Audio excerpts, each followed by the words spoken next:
Hello, Yakri here with another Dominions 5 video. So, this time I'm going to be covering Early Age Lanka, as I've had a request to do that, among other nations. And I'm fairly familiar with this nation, although it has changed fairly significantly from Dominions 4 to Dominions 5. Now, Early Age Lanka is a land of monkeys and demon monkeys, and it revolves around blood hunting, sacred units, and used to revolve around undead. You still have access to undead units, and they have their uses, but I would say that they're not as big of a factor in the nation as they used to be. So what you're primarily going to be building around is your sacred units and your mages, which you can thug out, and blood economy. Now, Lanka has a unique aspect to their blood economy, which is that they can get more blood slaves in turmoil and less in order. This means that they're going to have terrible profitability, right? You're going to get very little money from your provinces because you're still generating a lot of unrest. You don't have order to reduce the amount of unrest in your provinces. You're going to kill off a lot of the population while patrolling. And overall, you're still going to get good blood slaves, but you're going to get less money, basically, than other nations would. On the other hand, you get to take turmoil scales, which are a negative scale. You kind of have to take them. And so you get a little bit more in the way of design points to play with, which makes the whole having sacred units thing more viable with a awake pretender.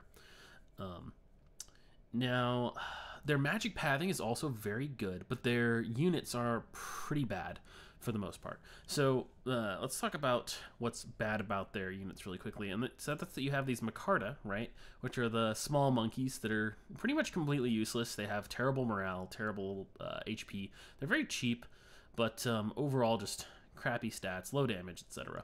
There are uses for them, right? Like, there's uses for terrible massed infantry, mostly to, like, eat up enemy spells and to blunt cavalry charges, which are a little more viable in Dominions 5, and that sort of thing. So, you still have a use for them. Let's see, they don't naturally get much fire magic, but if you were to build fire magic on your pretender, you could potentially go a flaming arrows build, and that's actually pretty good because the light Bandar Archers are one of your few good units that you have as this nation. The Bandar longbows are very good. They're not too terribly expensive overall for longbows. And then you can also, pad out your army with Atabi Archers, which are actually quite good. Short bows, 9 damage short bows aren't great, but they're only 7 gold, and they're stealthy. And having forced survival on all your units, which you do, is handy as well. The Micarta Archers as well, you can mass an absurd number of, and of course the actual Micarta, that their Sticks and Stones ability here, which they'll do if they can't get into attack range, will also become flaming, right? So you have these these crappy units you can mass here, and these units you can get a moderate number of, and these elite archers, and you have them all doing flaming attacks that are going to do very, very high damage. So that's a potential strategy. I'm not sure if I would consider it as viable now as in the past, but potentially you could do like a Obelisk with an Awake Fire Dragon and then use the Fire Dragon to cast Flaming Arrows. Of course, pinning all of your hopes on one pretender to cast the spell is a little bit fragile, right? If your pretender does die, as unlikely as it is with the dragon, you'll be in a lot of trouble if that's your early game strategy, early to mid game strategy. So the strong parts of your unit lineup are basically these light Bandar Archers, the Bandar Warriors, and these guys are all Sacreds. Now let's see, which ones are the Kalamuka Warriors, the only non-cap ones. Okay, so we already know why the light Bandar Archers are good. They're just kind of relatively cheap archers with high hit points, and they deal a lot of damage. The Bandar Warriors are not really super great, honestly. I'm less excited about them than the Archers, mostly because 14 damage longbows, in the early age when units are less protected, these are really going to be like eating through people and killing units in one hit and stuff. So that's quite nice. Whereas the Bandar Warriors, you get a little less excited because they have okay strength and they've got okay protection and hit points, but they're still 16 gold, and like they don't have enough protection that their 18 hit points are going to go really far. They don't wear helmets, so they can potentially get hit in the head and just take damage as if they had no protection, or rather their basic natural protection of 3. And they don't have like great defense skill or attack skill, and they're animals, and there are spells that target animals specifically, right, that you're going to have to contend with later on in the game. That's going to be super bad for your whole nation. And they only have 8 magic resist because animals get less magic resist as well. So you're in a really bad position overall. Now, these other units here, though, are much better. So let's look at your Recruit Anywhere Sacreds first. These guys are your worst Sacreds, probably. I don't know, maybe the Anusara might actually be your worst ones, but the Kalamuka Warriors are just not very cost efficient, right? They're rather expensive compared to like the Asara, which the Asara have more hit points, which is one of the most important factors in whether or not a unit is worth its gold cost. And they have okay stats, but they just don't wear armor though, so that's unfortunate. And they also have chaos power, which I would consider mostly a penalty. You can leverage it potentially, but it's mostly a penalty. So these guys are your guys you can recruit anywhere off your capital though, so these are going to make up the majority of your sacred troops.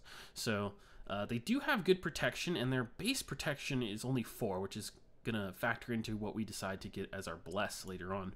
But they're still okay. Like, they're not awful sacreds. I feel like they're a little overcosted for what you get, especially compared to like these guys are 5 gold more, and they have, you know, like 6 more hit points, and they've got a little bit better stats all around. They've still got good protection, and they've got chaos power, and they're demons, which are the kind of the drawbacks that make up for it, right?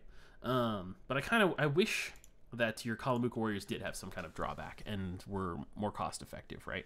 Because, well, maybe it's just my personal preference, but I'd rather play, for the most part, I'd rather play around drawbacks, but have a unit that's better when you can play around its drawback, right?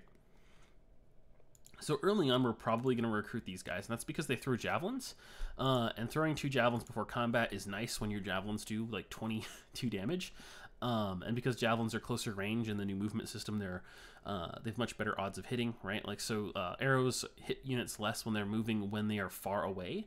It's not too different from Dominions 4 in truth, but when they get close up, archers tend to be able to hit moving units.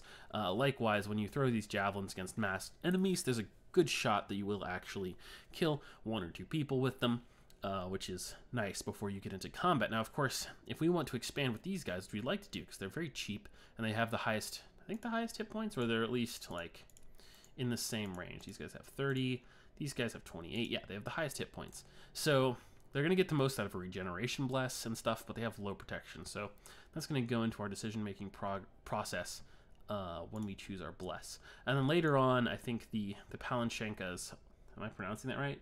Palankashas. Kashas, there's no S. Oops. The Palankashas are probably the best deal. Either the Palankashas... No, yeah, definitely the Palankashas are the best deal.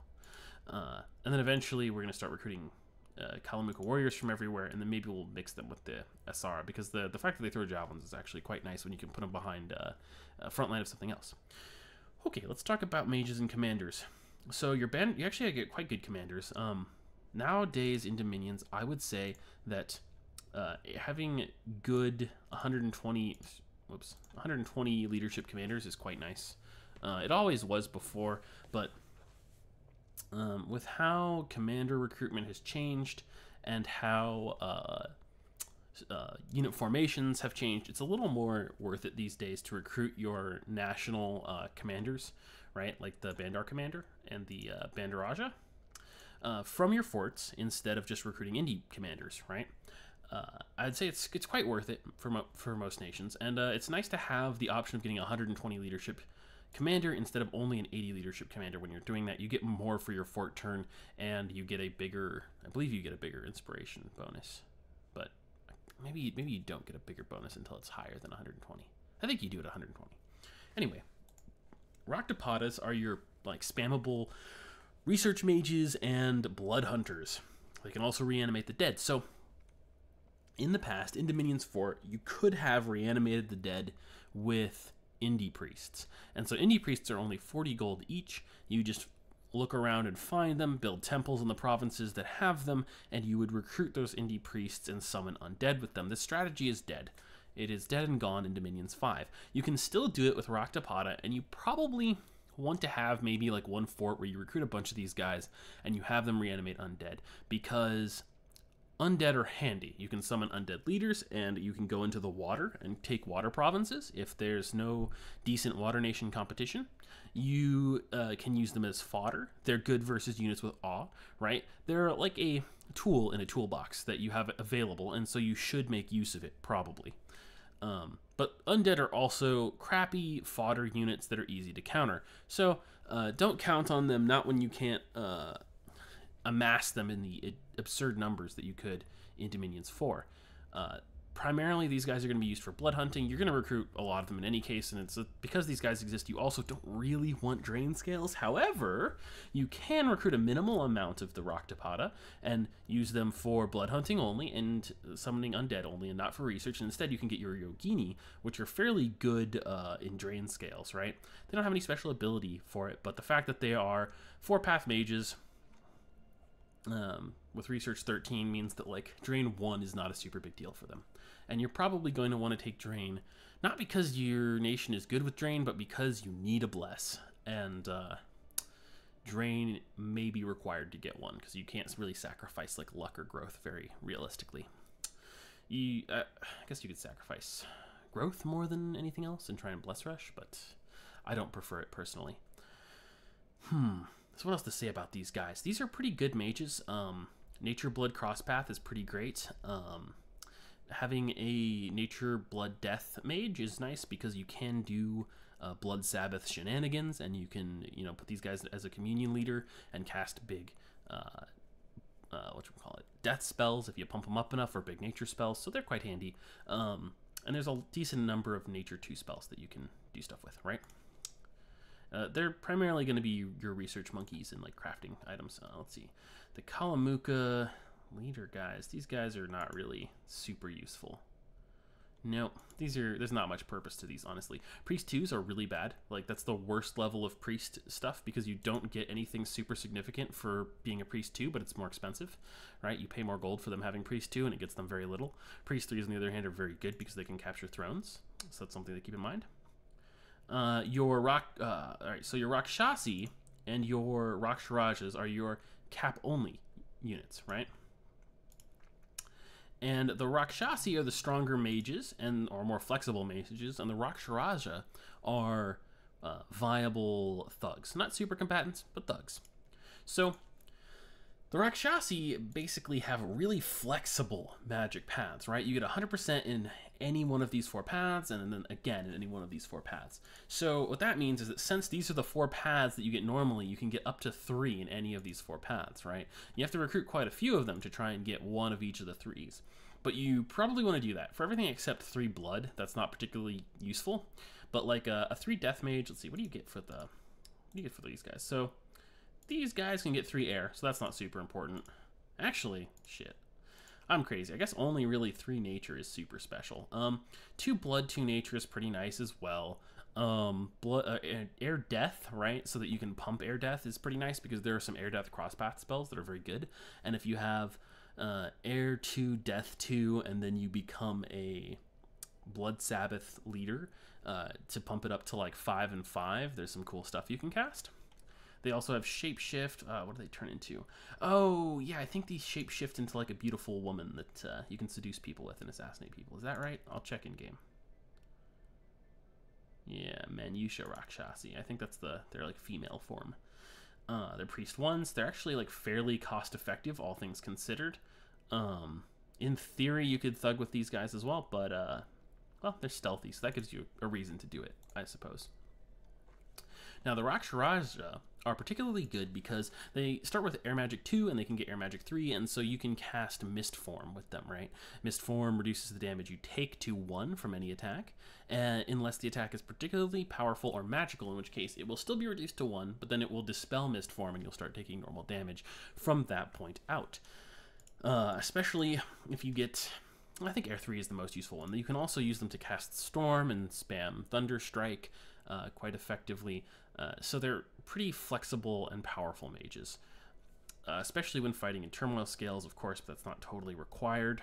They're a little bit less cost effective, but in Dominions 4, these were not slow to recruit. I believe, does it actually say on here? I don't think it does list their, this says 2 recruitment points, but I don't know if that's commander recruitment points or not. I don't think it is.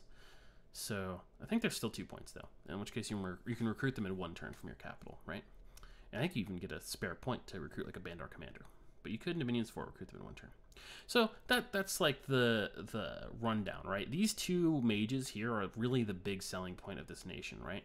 The Rakshasi and the Raksharaja are very good. If you have enough money, having a bunch of Raksharaja is a very good strategy. Just having like maybe one of them as a Blood Sabbath leader to cast Air 5, 6, 7 spells. Getting an Air 3 unit is generally pretty good because of all the powerful evocations you can do with Air. You can empower your Air mages up to Air 4 and then craft boosters and get much higher. Yeah, so that gives your nation quite a lot of good options. And then, of course, blood magic is a very powerful resource to have because you can start transitioning into a blood economy late in the game and replace a lot of your normal troop line with demons. And that's a thing you'd like to do because they're a lot tougher than normal troops, and then you have the right kind of magic paths to buff them with big earth and pretty much just big nature spells. You don't get access to earth, but of course, if you can get cross paths on some other like indie units or something, you can make good use of that. Okay, so let's talk about pretenders. I think I'll, whoops, it's accidentally, all right, whoops. I don't know how this happened, but this is what I think is probably the way to go with this nation, which is to get some kind of strong bless, and this lets you get a pretty tough bless. Stygian Flesh works really well on all of your sacreds. Because most of them have 5 or less natural protection, right? Most of them have 3 or so. I think the toughest ones have 5 natural protection. So it's going to increase their total protection by 7 to 5 points, right? And especially on the units that have 3 protection, it's a stark difference because they go up to 10. It makes your cheapest sacreds much more efficient in the early game, much better able to expand against indies, and it makes your more elite sacreds quite good as well because they're going to be very heavy infantry compared to what's usually available in the early age. Regeneration, of course, is very useful for reducing the amount of afflictions that your sacred units get and allowing them to survive more battles, which makes them essentially more cost efficient, right? Not to mention the fact that you can actually beat more troops with more and tougher troops with them, because they don't die. Blood Surge is just a great bless overall, as long as your sacreds aren't like super weak to begin with. If they can actually get a kill against like chaff units, then they turn into killing machines, really. They go from just like good to amazing. And this in particular, I feel, kind of helps you counteract the effects of chaos power if you're in order scales, right? Because you can get up to a -3 penalty to your attack and strength and defense if you're in order scales. So this gives you a +3 to strength, +3 to attack, +1 to defense. So it's going to mitigate that quite a bit, right? As soon as you get a lucky hit and kill something. And your units are very high damage already, which means that hitting more, they're going to get a hit fairly easily, and then this is going to allow them to hit more often, stop them from fatiguing out, and it's good overall. And versus more elite units like giants or enemy thugs, this will be, not versus thugs, versus like giants and stuff, this could be quite handy. So overall, and there's not much else you can get, right? This is one of the cheapest options that I've found for a pretender that you could take. And there we go. So this is one of the cheapest options I found for a pretender you could take with like a significant bless in general. Like, your options are pretty sparse. I think like the alternatives I would suggest are like the Great White Bull or the Earth Serpent or one of the mage pretenders, right? Oh, actually, the Red Dragon and the Green Dragon are both good options as well. I probably wouldn't suggest one of the immobiles, but that's potentially an option, either the Fountain of Blood or the Monolith. And what you're going to do is you're going to go up and you're going to get the more powerful, like, major blesses, right? So in fire, you would get Awe. With nature, you would get nature, that's fire 7, nature 7. In nature 7, you'd get regeneration. With the blood fountain, you'd branch off and you'd get like blood. You'd get blood probably 7 or so. You'd probably get blood vengeance, right? I'm not a fan of blood vengeance for this nation because of they have a really good summon that I'm going to talk about a bit more later that can thug, but it already has the effects of Blood Vengeance, a better version of the effects of Blood Vengeance, and it doesn't help your thugs that much. It only helps like your footmen, right? Your footmen sacreds, and it's better on sacreds that you can mass in large numbers, and you're more on the side of elite sacreds. So I don't really like Blood Vengeance for this nation, but it's still good because people trying to counter your sacreds with spells are going to have a harder time because of that, right? Because it can kill their mages by returning damage on them, right? If they fireball your sacreds. The monolith is a little better because you could get regeneration, maybe get twist fate or magic resistance since your units are weak to some magical abilities or things that can be resisted with magic resist anyway. And earth magic, you can get reinvigoration, which is very handy, of course, to stop for mages to reduce their fatigue and to stop melee units from getting stat penalties from high fatigue, right? And of course, the Earth Serpent, you'd go up and get something like Fortitude or Hard Skin, like the +5 natural protection. And you would actually expand with the Earth Serpent. This would not be as good of a bless as most of the other options. However, the Earth Serpent is a very dangerous expander, and going up far enough for a bless on the Earth Serpent makes them more powerful at expansion quite a bit. So it's a very, very easy expansion. If you're not confident expanding with this nation, that's a good way to compensate for it. Similarly with the Great White Bull, this is going to be a more expensive bless for you. You're going to have to take worse scales, but if you go up to regeneration and get Earth 4 for reinvigoration, arguably it's quite worth it because your Great White Bull with regeneration is going to be very, very hard to kill. It's going to make him quite a safe expander, and it still gives you a decent bless, right? And that expansion advantage could be worth it. Now, for anything down here, really the only reason to take one of these pretenders is if you want a 2-bless like combination that's kind of awkward to get with any of these other guys, like Awe and Regeneration, for example, or Stygian Flesh and Awe, right? Those two would be hard to get with one of these pretenders up here, at least equally cheaply. But the Rakshasi in particular is only 140 points. It starts at 2 Dominion, right?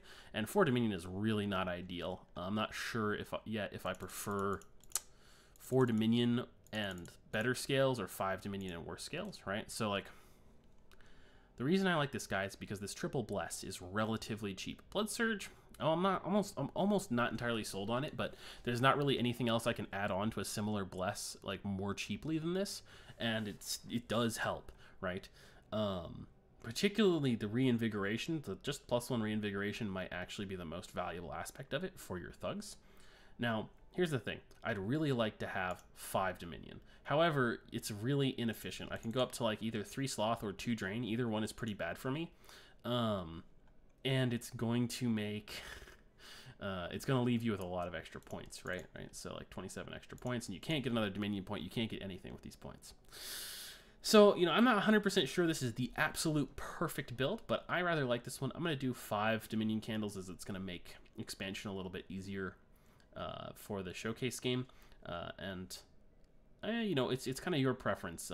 It's kind of nice to take Drain if you don't know what you're going to do with your research anyway, but hopefully you'll be able to figure out what to do with the research for this nation. I'll be able to give you some pointers, and taking Drain won't be worth it. Yeah, I think this is probably the easier version of this particular build.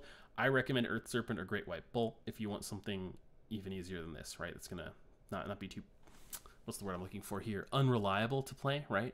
Because with a really tough expansion pretender like the Earth Serpent or Great White Bull, you're a lot more resistant to nasty indie provinces being next to you, right? Which is a lot more of a threat in Dominions 5 than it has been in the past, I think. Okay, so let's get into the game and talk about expansion, because I've really beaten this horse to death already for pretender creation. And frankly, this nation... let's see, is there anything I haven't mentioned? I think I've mentioned most of the things about this nation. This nation is not too flexible in terms of pretender creation. So a couple of points to finish off what I was talking about earlier, I guess. Your units do not take a ton of resources. Like, even your more resource intensive units don't take a ton of resources. Like, even your Kalamuka warriors, you may be resource limited sometimes when trying to recruit them, but because of their gold cost and the fact that they take holy points, often it's not going to matter because you're going to struggle to be able to afford to recruit them all the time anyway, right? And you have to have 3 turmoil because of your chaos power units, and because, of course, of the previously mentioned penalties for having order with blood slaves, right? You need to have your blood slaves, so you can't have less turmoil than this, right? But that's why sloth, turmoil, heat. You're already heat 2 nation. I have that whole temperature scales tutorial that kind of explains that, and then the growth and luck are like all you can do to counteract your extremely low income from being a sloth nation and a turmoil nation, right? And heat actually helps you out because you're a heat 2 nation and you're going to go heat 3. This means you're going to have fantastic income all the time, but you lose some points for your bless. Okay, that covers that. So let's actually get into expansion. I'm going to use my pretender like in theory, maybe if you crafted some magic items, you could like super dangerously expand with this guy. I'm not going to do it, and you probably should not do it because he can get you 35 research per turn anyway. That's actually pretty decent. Let's see, what was I going to do? That's right, so there's a little awkward spot, which is that your prophet does not get any undead leadership. You could have gotten 1 point higher of death magic, and that would have cost you like another scales point or 1 less dominion point, right? But you could have gotten 1 higher death magic and gave them undead leadership, which would make your life a bit easier because demons need undead leadership, and so your prophet can't lead your demon troops around, which means we need to recruit a Rakshasi. And I guess we'll still make him a prophet though, because it's going to give him more combat capabilities. I'm setting my scout on patrol just for convenience. In a real game, you should actually scout out your opponents, and you should recruit indie scouts as well when given the opportunity. In an AI game, I feel like it's less useful. It's probably still useful, but I like to just kind of brawl with them, and I don't try too hard to win usually. So let's see. We're going to recruit the Ashara. And the reason to recruit these guys is, of course, twofold. They're very good gold value. Our Bless benefits this particular unit more than any other unit we've got, and they don't take a lot of resources. So let's see, can we actually afford any other Sacreds on this low amount of resources? So we could recruit, I can't recruit all of those guys. We can recruit as many of the goat guys as we want, right? So these guys are probably a pretty good choice as well, just because they have a buckler, and because they have 4 natural protection, so they're going to go up to 10 natural protection, but they're also going to block some hits with the buckler, so they are going to be more durable than these guys are. However, I like the fact that they have javelins personally, and they have higher hit points, right? So they're going to regenerate 1 extra hit point per turn and like taking about an extra hit to die in combat. Potentially, you could like squeeze in one of these guys or like 2 of these guys like this, and this is what your early recruitment could look like, but I think this is probably fine. So let's see. Okay, so end turn. Now we're going to squeeze Yogini in quite a bit to our recruitment because we want to recruit as many Sacreds as we can on other turns, right? And Yogini are not sacred, so we can probably recruit as many of these guys as we want since they're our cheapest sacred, and Yogini every turn. We're probably, if you want to squeeze any extra units in, it's probably good to recruit like a couple Bandar warriors. The other units are just kind of complete garbage, honestly. And we're pretty dependent on our Sacreds to expand. So let's organize these guys. One thing that's really unfortunate is that because there's not really any other like efficient commander to lead your demon troops, you're going to be stuck with them having a morale penalty and being in box formation no matter what you do, which is unfortunate, but hey, them's the breaks, right? Okay, so we're going to cast spells. We're going to cast Divine Blessing. This guy's just going to cast spells because he can't actually do anything useful at all. I'll move them up to like there. All right, cool. So these guys are going to expand together, and we're going to, of course, target the weakest indie provinces first, as our later expansion forces are actually going to be a lot stronger than our initial one, probably. So that looks fairly weak. Now we got to set our research goals. Actually, forgot to set it, because I'm a big dumb the first turn. But we need a little bit of everything in terms of magic, right? You want Alteration 3 fairly quickly, because then your Rakshasi will be able to cast Mist Body. Or Mist Form. And just being able to cast Mist Form is quite good already. If you need to like have them just run into combat, you can have them bless themselves, cast Mist Form, and run into combat beside troops. It might not be enough to take on an army, but you can probably take on like 1 to 5 province defense, and you could use them in conjunction with your troops quite effectively. If you have a decent number of Sacreds as well, right? Then we're going to want blood magic because you get a bunch of good blood magic spells, right?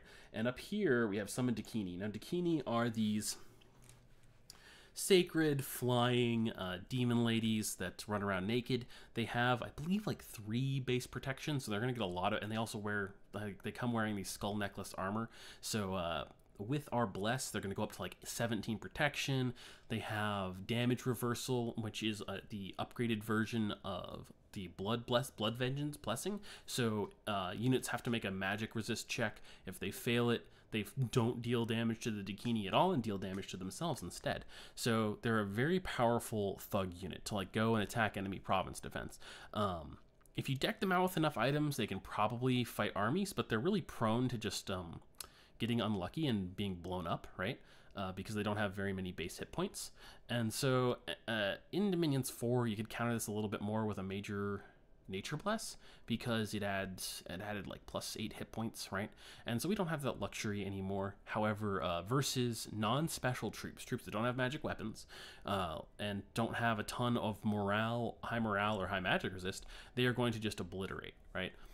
You can also use them to attack enemies' backlines in big battles, especially when you get later into the game and you're richer and you have like 20 or 30 of these guys around or something, right? And you're pulling in like 80 blood slaves per turn and just chucking out a ton of them, right? Early on, they're more for like sniping high-value enemy provinces so that they lose gold. Okay. So, yeah, that's why you want to go up Blood Magic. These other national summon spells are actually quite good, right? If you want to see what they do, you're either going to have to test them in-game or go to the Dom 5 Inspector. If you Google Dom 5 Inspector or Dom 4 Inspector, you should get to the site where the Inspector is. It's also on the sidebar of the reddit.com/r/Dominions5, right? The Dominions 5 subreddit has it linked there. It's a very handy tool for seeing what spells do in a way you can't in-game.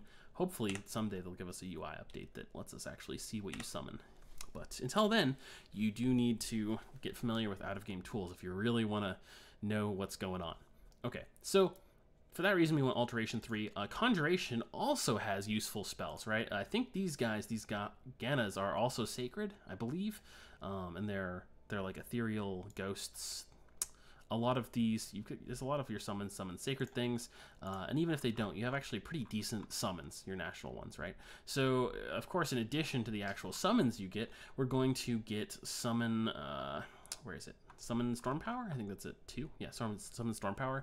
So we probably want at least Conjuration 2, probably Conjuration, actually, I take it back. We don't really care about Conjuration 3, not immediately. So we want like Conjuration 2, and then we're going to want some Blood Magic probably, right? However, there are some other options here. So you can go up Blood Magic and summon units and use your units, or you can go into Evocation and you can go up to Storm here and Thunderstrike, and you can call storms and then Thunderstrike a lot. This is particularly excuse me. This is particularly good because your nation does not have very good armor, right? And a lot of your units don't wear helmets, and so you're very vulnerable to archer fire. Storm makes a lot of the arrows that archers fire just get lost in the storm, right? They're blown off course. I believe it also applies a accuracy penalty to units, but I could be wrong. And it also counters fire magic a little bit, which you don't have access to. So it's all around very, very good for you to cast Storm. So it's perfectly viable for your mid-game to rush up to Storm and cast Storm and Thunderstrike at people. I'd probably still get Alteration 3, Conjuration 2 first, and then you go cast Storm, because you're going to need Summon Storm Power for your other units. Yeah. And then after that, things are a little more open for you. Blood Magic is a good choice. Enchantment can be a good choice as well, because is it really a good choice? Well, you have some Death 2 mages, and you have other mages that you can buff up to Death 2. You could get Construction and craft Death boosters, and then you could cast Horde of Skeletons, right? So Enchantment's good for that reason. I believe there are, hold on, let's see, what else is in Enchantment? I believe there's other stuff that's good for your nation in Enchantment. Of course, you could cast,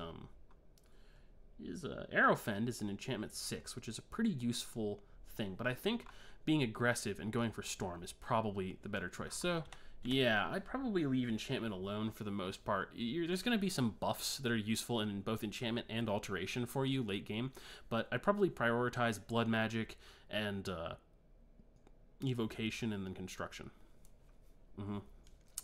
So let's see, we'll probably just say Evocation 5. And after that, I would go super hard into Blood Magic. Maybe actually splatter like 1 or 2 levels in blood magic in there anyway, actually, right? So like instead of Evo 5, we'd go like Evo 4, and then like blood magic 1, blood magic 2, and blood magic 2 gets you what? Feast of Flesh, which summons Pragasha. 15. Okay, yeah. So you can summon your special national blood summons, and this is pretty good because you're going to be able to get blood slaves. You're going to be able to make use of the summon Rakshasas and summon what are these called? Pragrashas, right? So you can actually use these pretty early on in the game, honestly, and going into the mid game, you'll be able to use these summoned units to give you an extra burst of power. If you aren't very threatened, instead of summoning them, I'd probably save up blood slaves to summon a bunch of Dakini all at once you can get them, because they're very, very good units. But if you do need to fight someone, if you do need more power to fight someone or to defend yourself, then I would go for the early summons. So we're gonna actually get into expansion now, and end turn. Okay, so let's see how this worked out. We actually did amazingly well. So keep in mind, like, without your sacred units, there's a not terrible chance that they would have slaughtered all of your monkeys and routed your army, right? I don't know if they're actually going to put on like a super impressive show here, but they are very good units. Yep, and they just obliterate these guys. And so we've got invulnerability 10, meaning our effective protection is 10 versus mundane attacks. We might actually have some chaos power bonus right now. Yeah, we've got a +1 from Chaos Power. If you attack into your own dominion, there's good odds you're going to get a bonus from Chaos Power, which is really nice. It's not necessary, but nice. You just get crazy high attack skill and okay protection with like okay armor and high HP, which is just a great combination. And this was a pretty weak province anyway, so this isn't too bad. You still have fragile expansion, I would say, because like your sacreds are good, but they're not like just recruit 3 of them, waltz through 80 units good like Niflheim gets, right? Like I'm not sure we can take on that Bear Tribe warriors there, right? 70 Bear Tribe warriors. They might only be like 50 of them, but it could still be a tough fight. And the Lion Tribe is going to be much less dangerous, so we're just going to go over here, even though it's a less ideal direction to expand in. And we'll probably try and take these guys next, and then we'll go for more Bear Tribe or Lion Tribe. Let's see. So we're gonna need, we're just recruiting these guys, and what we're going to do is recruit a Rakshasa, and it leaves us with no commander points, huh? Right, we only get 2. Okay.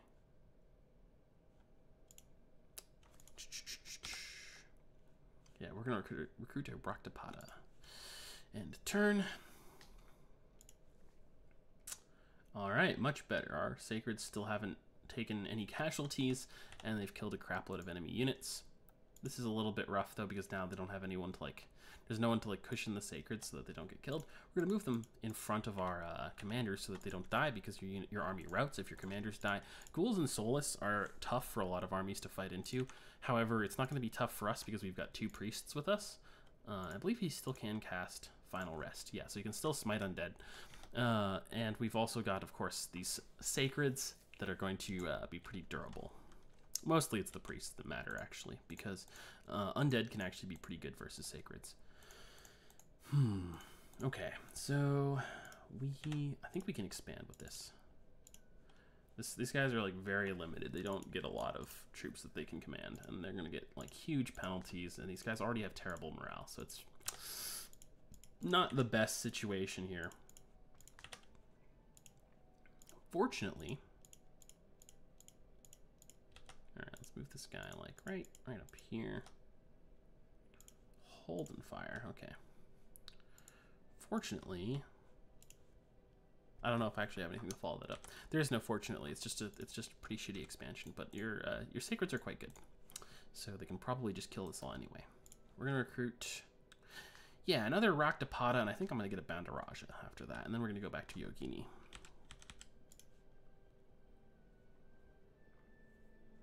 All right, let's see how this went. Our forces were beaten. That's unfortunate.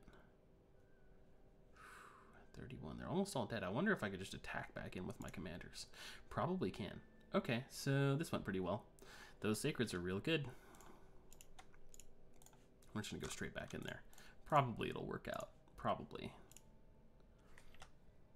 Yeah, they're both gonna be like, If he'd gotten a good hero perk, this would be a lot easier. But he hasn't gotten anything super great. So the reports on these guys have been consistently high, and the reports on these guys have varied a lot. So there's probably only like 50 of them. So I'm a lot more confident attacking these guys, right? That's something about unit reports. They vary by as much as like 200% of the base amount, or 50%, or 200% more than whatever the real value is, or 50% less than the real value. So if you pay attention to something that looks spooky over a couple turns, you might get a better idea of what units are really there and whether or not you can capture the province safely. So something to bear in mind. Micarta Archers are 2... Ah, interesting. 2 recruitment points. I'm not going to be able to do anything useful with them because they can't lead undead. Alright, we're just going to recruit Yogini then. Alright, so we probably... I keep calling them Pashankas, don't I? I've probably done that again. Palankashas, not the same. They're Palankashas. Come on, Yacker, you can get it right. Alright, so let's see how this goes. Hopefully not too badly. Our forces were beaten. Oh, okay. Wow, that's actually freaking brutal. And yeah, there was the high value of them here, and they absolutely obliterated our guys. Cool, that's nice. Yeah, it's just damn. There's actually these hatchet guys, I bet, that did the worst work there. Oh, yeah, they're still lightly armored. They're still not super elite. But we did win versus the undead. I was right. We could take those guys out. Cool, and you got heroic precision. That's actually not bad for your prophet, since he's going to smite people more effectively now. A nice thing about these guys, look how far I can move with my Raktapada. This guy can only go to there. So forest survival is probably my favorite one to have, especially on player-made maps. I think players tend to include more forests. But it's quite good. The improved movement abilities are always nice to have on any nation that has them, and you get forced survival on all your dudes, which just makes life a lot easier. Okay, so we're gonna put these guys all together. And the Bandar Warriors, honestly, I'm not sure if I even really... I'm not sure I even really care about having them recruited, honestly. All right. So we're gonna go right back at it because there's less of them now. How many died, actually? Maybe it's a terrible idea. Bear Tribe Shaman's 9. 2 of their leaders died. Huh. Well, if that Bear Tribe Shaman would just eat shit too, you know, this would be pretty legit. So those guys just kicked the crap out of my units. I don't actually like the idea of attacking into there again. Will I? How many do I got? 10 guys, and I've got more of these guys too, huh? These guys should be really good. Okay, let's give it a shot. I think we got this. Probably. Probably. Okay.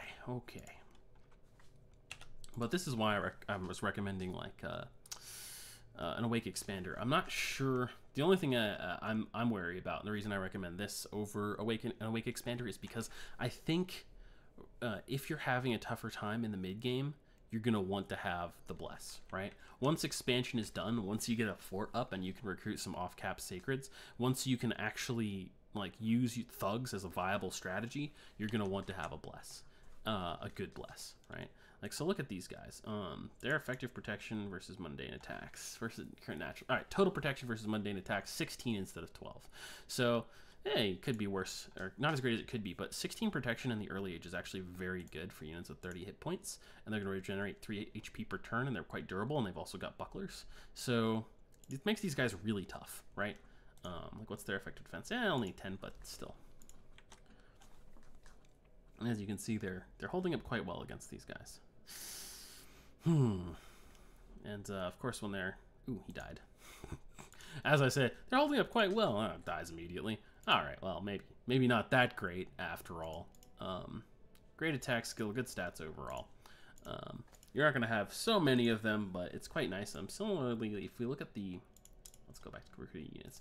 If we look at the Kalamuka Warriors, these guys is what you're going to have for the most part. They definitely suffer in the hit points department, but they actually have 14 protection, right? And they have bronze caps, which is particularly nice. They actually wear head armor, which means they don't have like a weak point, essentially. They also only have 4 basic natural protection, so these guys are going to go up to, what, like 18? Wait, plus 4, 19, 20. And I think the protection fall-off might stop it from getting to 20. But I could be wrong. So they're going to have like 19 or 20 effective protection, right? Which is just so good. Versus anyone that doesn't have a magical attack, these guys are going to be extremely durable. They'll probably actually...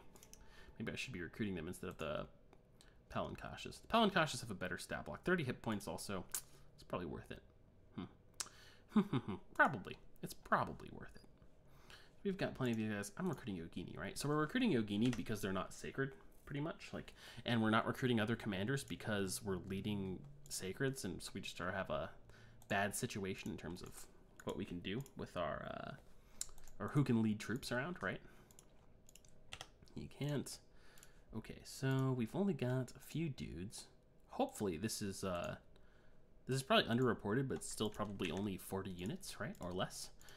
So this should be pretty easy. And then going over here is going to be a little tough, and we want more well-armored units. I think we'll one more turn of recruitment, or 2 more turns of recruitment. We'll send the prophet along as well. Don't forget, actually, you know what we can do? We can reanimate some soulless to go out in front and be an arrow shield. Cool, yeah, smart, right? Look at this. We'll have 2 of them reanimate soulless. Yeah, I'm so smart, right? Okay, cool. Oh shit, does it not work because there's no bodies in the province? Something long dead you can reanimate without any bodies in the province, but this might be. I wonder if soulless actually works. Some of them don't work unless there's people have died, or it kills people for it to work. Oh yeah, there's no there's no dead people in the province, so that doesn't work because I'm an idiot.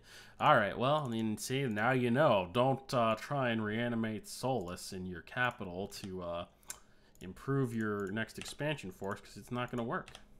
Oh, and don't forget to hold and fire closest when trying to make javeliners shoot people, because if they need to be blessed, because otherwise they're going to run out of bless range, and you're going to have some sacreds that are not blessed and be sad. All right. So incidentally, if you're still here watching this video, I've pretty much covered everything I need to cover with this nation, actually. I'm just kind of, I like to show off my actual, oh nice, this guy's super handy as far as sacred units go, right? Long dead warriors, well, I'm gonna start making some of those. So I've pretty much covered all the basics for this nation. I'm just gonna go a little bit farther to try and like show off the end of expansion. That's just kind of like my goal to myself, is to go all the way to the end of year 0 and see where I've gotten with my expansion plan. This is all right. So I usually like to suicidally attack and hope I can win, but this is not going to work. I'm going to get stomped by that province. Yeah, in general, this is like all awkward. We're gonna have to like walk here and walk here. We can probably do it in 1 turn because we've got good movement on our units. Okay, that's cool. But yeah, you can pretty much go play the nation with this. Not a bad starting off point, I think. The only other thing is, let's see where my money is at in a second here. We want to start building a base pretty soon, and we need to find a province that's really ideal for building a fort on. Which means it needs to have a lot of population and a lot of resources, both. This is the best one near here, but we can't do that one because it's right next to our capital, which is unfortunate. So yeah, okay, Lion Tribe are actually super duper easy to expand into. They did not do anything against our sacreds. That's good. Now we're going to be able to expand farther. Co-Onis should be pretty easy as well. Yeah. So we're going to expand over here. It's probably too little population to be a good fort candidate. We also need to keep an eye out for blood hunting places, right? This is a good spot to blood hunt. So probably in a bit we're going to start moving our blood hunters out there. All right, cool. We've got some undead. We can't. Oh yeah, you actually get like slightly better long dead because the Bandars, as shitty as they are in terms of normal units, the long dead Bandars are slightly better than these guys. Like, look, they've got 11 whole hit points, right? So that was one of the other reasons that you got a little bit of unusually good long dead. Like, these guys actually have some protection value instead of 0. So you got unusually good long dead. And so that made the whole whatchamacallit strategy pretty good. So this is another case of our fast movement that this nation has coming in handy, because we don't get slowed down in forests, and we can move right across the plains super easy and attack these guys in one turn instead of having to move here and move here, which is pretty nice, I would say. Now we're gonna I'm gonna start. Oh, this guy, I didn't turn him off for reanimating Soulless. Whoops. Okay, so we're gonna start moving out people to Blood Hunt, right? And these provinces that have at least like 8k plus population or so, you can, if you're desperate, you can do it on more provinces that have lower population, but definitely on every province with 8k plus population, we want to start blood hunting. This province is probably going to be a fort, because there's no other good like locations to build a fort. So we're going to do that. We're going to have our scout go over here and start building the fort. It seems like a good use of him. Let's see here. All right, we're moving with everything. And turn. Okay, so that went well. That went well, to be expected at least. This time we were expanding into units we wanted to expand into with good expansion forces. This is not like a great position to be in. I haven't actually like showcased any like, well, actually it makes sense. No one wants to know how to play the easier to play nations. I haven't really showcased any nations though where you can like just take an Earth Serpent and be perfectly happy with it and just expand, and then like send out expansion forces every other turn. But they exist, and that's the scary thing. Those nations do exist, and you're gonna have to play against them once in a while. Probably Middle Age Pangaea would be a good one to do, because they're kind of a fun nation, and they are easy to expand as. And you can probably, actually, they've probably gotten spookier in Dominions 5, because I bet you can expand with an awake, nature blessed pretender, right? They can pretty much do that, which is really not cool. Really not cool, unless you're playing as them, in which case it's awesome. So that's why I want to show them off. I'm probably playing against someone doing that in a game soon, the next game that I'm starting up with my group. Oh, blast it. Bloody random offense. That didn't happen. Okay, good. Where did that happen? It's over here. How annoying. These pesky bastards. So the other thing I should mention is we have anywhere we can foreign recruit. So you'll probably do a Atavi Chieftains. You want to foreign recruit some 40 gold unit. You'd prefer a stealthy unit. Actually, are these guys stealthy? Yeah, these are pretty good. You can foreign recruit these guys in forests. And we're going to foreign recruit this guy. And what he's going to do is he's going to go over here where this guy's blood hunting, right? And he's going to take slaves, because slaves will show up in your magic gem category. If you have another commander here, you can transfer the slaves by like clicking on their little icon here to that commander. And we're going to take the slaves and walk them back into the capital, right? And then we're going to put them, or any other province with a lab that's preferably within one step, right? And we're going to deposit them there. And that's because you can only hold 30 gems, so eventually you're going to max out on slaves. And it saves us money, because then we don't have to build a lab for 500 gold there. And it's going to take a long time for the upkeep on a 40 gold unit to equal the cost of a lab. So unless you can foreign recruit mages, building that lab to blood hunt into is pretty much not worth it. So that's why you would use stealthy units. And why stealthy units, you might ask? Well, the thing is that your blood slaves are fairly valuable, and you don't want to lose them unexpectedly. If your unit is hiding in a province, then he's not going to be killed if that province is invaded, right? Perhaps unexpectedly even by a thug. So keeping your blood slaves on a scout like that means that you can prevent their unexpected loss while ferrying them around between provinces. Okay, so this guy got hurt, but he's okay, right? It's just a limp.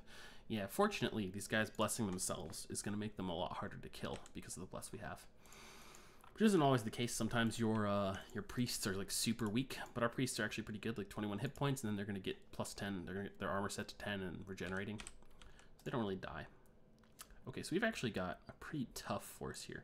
We're going to have this guy lead a nice little army. Actually, so select those guys, and then we want to select all of these guys. Boop. And we're going to go and fight some tough provinces, right? With this guy. These guys are kind of useless. Have them guard the commander. Why not, right? Yeah, it sounds good. Hold and fire closest enemy. In this case, I'm having them hold and fire, by the way, not because I need them to wait. Actually, no, I do. I thought he was priest 3, but he's not. So never mind. I do need them to wait. I take it back. But even if I didn't need them to wait, I would have them wait in this case because I want the undead to take hits first. I want the undead to get into combat first. So I'm going to have these guys go over, and we're going to fight the throne province, and maybe we're going to fight the elephants as well. I'm not 100% sure this is good enough to take out the elephants, because elephants are really nasty, but probably is. Okay, so we're building a palisades over here. This is actually, let's go one more turn, and then I'll talk about the state of the game. And that'll be it. So, let's see. All right, that went well. That went well. Got a new famous hero. Nice, nice. And we're gonna invade this throne province. And let's see, what do we got? 1, 2, 3, 4, 5, 6, 7, 8, 9, 10, 11, 12, 13 provinces. Spring of year 1. Not ideal. I probably should have moved these guys out with fewer. I should have been braver and like had like when I had this many sacreds, right? Like moved them out and attacked this province. And we also lost one province. We would have had 14 instead of 13. But then we could have had 15 right now, which is what you should have. And probably attack in here as well. But it kind of depends in a multiplayer game whether or not you want to be a little bit riskier and more aggressive. Depends on how your neighbors are doing, right? If you have a scout over here and you see that these are all indies as well, right? You're pretty safe taking an extra turn and you go here, go here, go here, go here, and get these provinces that are a little tougher to capture. And maybe you have like this guy sweep over and help, right? And then you secure your territory with like 18 provinces, which is solid. I'd be happy with that. I don't necessarily want a ton more, because more provinces is more advantage. However, if you have too many provinces, it'll become, obvious to everyone that you are in the lead and that they need to kill you, right, if they want to win the game. And so people will team up and kill you. This is, of course, in multiplayer. Versus AI, they're just very aggressive and will fight you, so it doesn't really matter.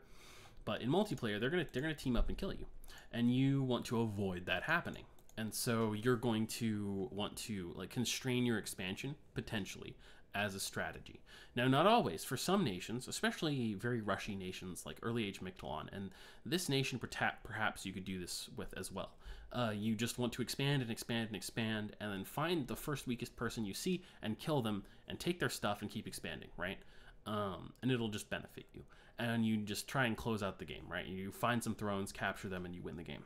So you can potentially do that, and it's kind of up to you and what kind of player you want to be and what kind of strategy you chose. With the strategy I've chosen here, right, this is more of a expand, take control of a good amount of territory, build a couple of forts, and then hit research goals, attack someone, take their stuff, continue, right, type of strategy.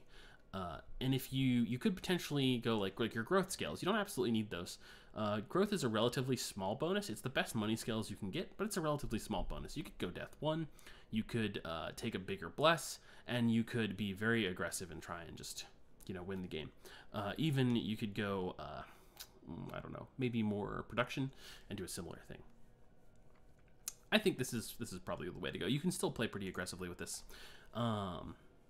Yeah. And so we've got a fort coming at a pretty okay time. I should have probably anticipated having this much gold again and started building another fort like here. This isn't a great spot to build a fort, but once we get this province, there's going to be more resources coming into that. Oh, actually, let me rethink that. Actually, I would probably build a fort right here in 85, Robber Home. I'd rather have over 6,000 population. This is only 6,700. This would be really ideal. Although it has terrible resources, but forests have better resources. Now, we don't need resources very much, but since we've taken sloth scales, we do need to found our forts on decent resource provinces so that we can actually recruit like 4 Kalamuka warriors per turn or 5 Kalamuka warriors per turn, depending on what kind of mages we're recruiting from our forts, right? So that's something to keep in mind. You probably should upgrade your forts. I believe we get access to, fortifications, so upgrading your forts is going to be worth it. I think that covers all the bases with this nation. So to recap, you are relying on your sacreds and expanding with them. Your sacreds are going to make up a lot of your army strength for the early and mid game. You probably do want to recruit some Raktapatas and pad out your armies with undead. You will recruit eventually. I haven't done it yet, but as you finish with expansion, Bandar Warriors and Light Bandar Archers will be useful, right? You're going to recruit these guys to go with your Sacreds. A particular useful thing about this Bless is it's going to help protect you from some friendly fire from Light Bandar Archers, as long as you haven't hit them up with flaming arrows. And you can potentially also Atavi. I don't think the Micarta are that useful, except as like arrow bait so that they die and then immediately rout. But the Atavi infantry are a little bit okay as like padding chaff for your army. But I don't like the Micarta very much. They're just a little bit. They're so weak. They're almost like not totally irrelevant. I think maybe just the like flaming sticks and stones, aka monkey poop strategy is kind of a thing you can do. So they have a use for that, but I mean, if you're going with like my suggested build here, you're not going to be able to do that. Only like if you go with the dragon can you do that anyway. So it's probably a terrible idea. Yeah, I think this is pretty much it. So yeah, you go down this strategy. Where am I at in research? Actually, I've had pretty good research going along, right? Because we've actually we haven't had to spend too much gold because like the Asara are really gold efficient. You could potentially just keep recruiting them the whole time. I mostly recruited the Palanshankas because I was getting wrecked by units that have good archers, or indie provinces that have decent archers, right? And so I wanted some units with a little more defense to kind of tank them. But you could totally stick with the Asara through expansion most of the time, and it's going to leave you a lot of extra gold to start building your forts and to recruit a lot of Yogini. And Yogini are pretty good researchers even in Drain 2, right? And pretty soon here we're going to start recruiting, like maybe after we start our next Palisades, right? We're going to start recruiting Raksharaja. Excuse me, Raksharaja. And they're very good. And then eventually, after we've recruited a good number of them because they're strong in the early game, we're going to start recruiting Rakshasi from Magic Diversity. Now, you don't really want to recruit these over Raksharaja at any point except for Magic Diversity. I mean, they're slow to recruit. They're still quite expensive. They can't really thug, and they have similar magic pads. They just have a little extra flexibility with that ability to get Nature 3, right? And Death 3 as well, because you can only get Death 2 on these guys. And that's what you really need, the Nature 3 and the Death 3 mages, because that's your only access to it. As well as the Air 2, Death 2 cross path. Mostly for boosting purposes. So yeah, you're gonna go into the mid game. Like right now, you can do okay stuff with your Raksharaja. You can you're getting close to you're actually doing pretty good on your way to Evo 5, and your goal is gonna be like get your Evocation 3, get your Evocation 4. Now you can cast Thunderstrike. It doesn't have Storm to go with it, so it's not as good, but it's still useful. And some of your Raksharaja can cast that for really early game fighting. Then you can go into Blood Magic, get some useful summons, and then you're going to go back and you're going to get Evocation 5. And after that, probably you're going like Construction 2, maybe Construction 4, and then deep into Blood Magic. Yeah, that's pretty much the strategy. You start summoning Dakini, you use your Construction to make armor for your Raksharaja, and your Dakini, use Dakini to raid the back lines of the enemy's territory. You can use your Raksharaja either as like frontline fighters potentially, or to attack provinces on their own or in small teams to do the same thing as the Dakini, really disrupt their provinces. But they can't fly, so they have to actually attack on land. So your opponent's gonna have a little bit of an easier time defending. But if you're attacking along their border and then also flying over your border with your Dakini, it's very tough to deal with that, right? Oh yeah, I almost forgot something. There's one other thing to mention about this nation, and that's your Mandahas, right? So I don't have any good way to bring these up. But Mandahas are these really big mages, right? They have very high like death paths. They are sacred. They can fly. They let's see. For what they are, I will burn them severely. I think they're I can't remember what all their stats are, but they are very powerful super combatants, right? If you deck them out in items, they are on par with Jotun giants. What are they called? Jotun Jarls? Yeah, Jotun Jarls. They're really, really, really good units, basically, right? And you summon them for Blood Slaves instead of paying for them, which is actually pretty nice. You need Death 2 to do it, which is one Death 2 High Blood, you're going to have to empower a Blood Mage and craft some boosters for it. So this is something like where you need Construction 4 already, and eventually you're going to get to Blood 8, and the Mandahas are very good casters. I believe they have high air magic as well. They're good thugs, they're good casters, they're just fantastic units in general. You get a lot of benefit out of blood magic. So like your key goal is like securing territory and then getting a lot of blood slaves out of it. And killing another nation early on is going to be a useful part of that, because if you can secure someone else's capital, casting the global enchantment Blood Vortex at Blood 8 in a high population province will award you with more blood slaves per turn from the spell. And you can also, of course, patrol and blood hunt a capital for more blood slaves because the population is very high. Of course, it costs you a lot in income, but either way, capturing someone else's capital is very good. You can get extra value out of it because you get so much value out of blood slaves. And in general, capturing more territory means more opportunities to find high population provinces that you can abuse for blood slaves. And you can make a lot of you can get a lot of benefit out of gems as well, right? If we look over here in Conjuration, some of these, like Host of Ganas is pretty decent. I believe, where is it? The Velatas are pretty good. Am I pronouncing that right? Vitalas. Vitalas. Yeah, those guys are pretty good as well. Yeah, Possessed Corpses. These guys are ethereal and are pretty nasty. And an okay way to spend gems. Because of your pathing, you also have access to some of the better summoning spells, right? With death magic and nature magic in particular. So you're just going to get a lot of value out of Conjuration. You're going to get a lot of value out of having a lot of gems. You're going to get a lot of value out of having a lot of blood slaves. In general, your nation revolves around not a gold economy for the most part, right? That's what I'm trying to get across here. So bear that in mind. Why is this so high? Dominion strength is 9. I guess I had random good events that increase the Dominion strength in this province. Doesn't that... No, I can't actually recruit more units.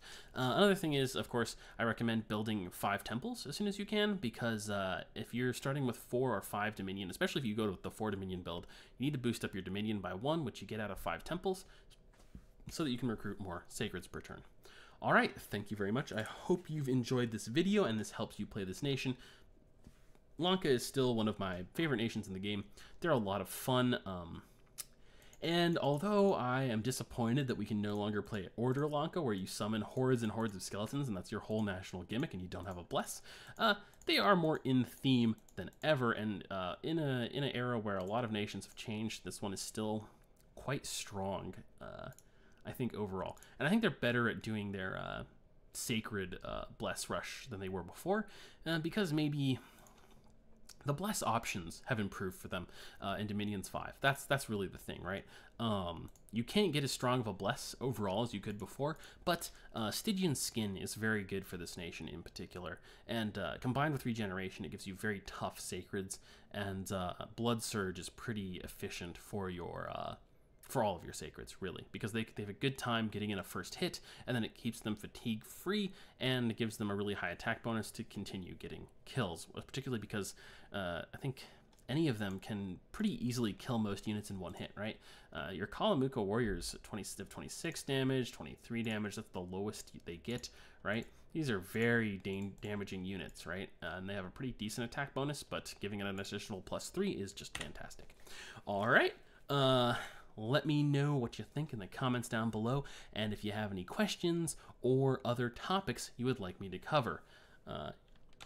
Thank you for watching.